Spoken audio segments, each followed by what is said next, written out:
What's happening in America began in Europe in 1975 when the UN General Assembly passed Zionism as racism.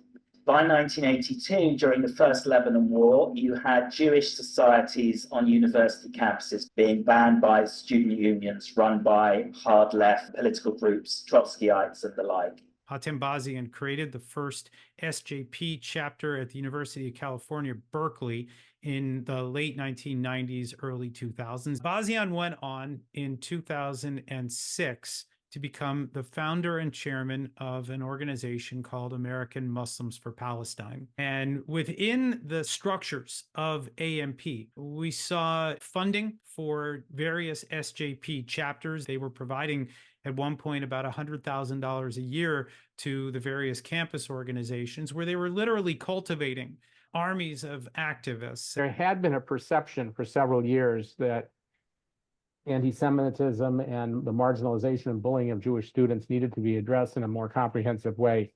Up until 2013, Hillel didn't even count anti-Semitic incidents on U.S. campuses.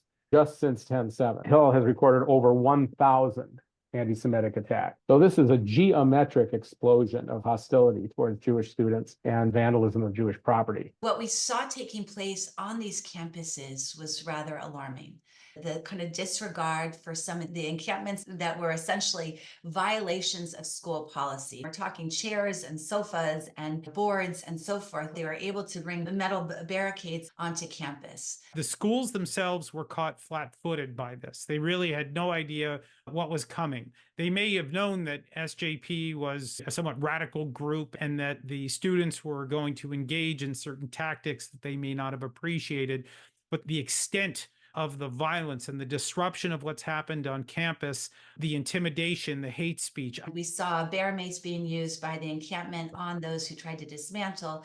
We saw violent actions, brawls, and confrontations. We saw a lack of leadership, no presence of law enforcement, tensions just mounting and rising with no elements to put a stop to this. What happens actually on campuses now is the exact opposite of academic freedom. When faculty members are stating their positions on Israel as non-negotiable truths, permitting a teacher to cast these sort of biased falsehoods as fact while consistently mocking and shutting down an exploration of alternative viewpoints, that actually violates everything that academic freedom, if it's properly interpreted, is supposed to protect. 2/3 of all of those who were arrested at these encampments were not students.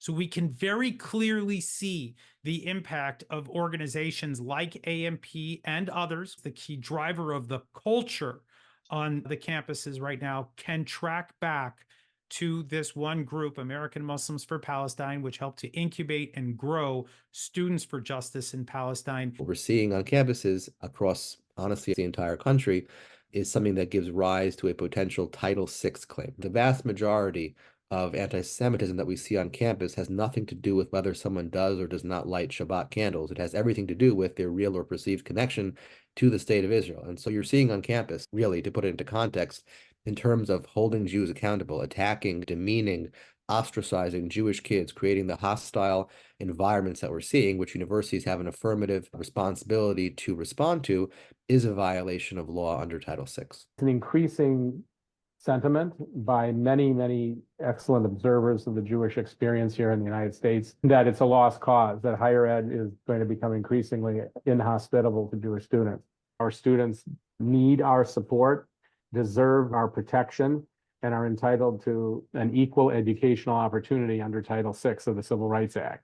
All the chancellors, presidents across the universities have an opportunity to clearly and vociferously state what is acceptable and to denounce what they see on their campus.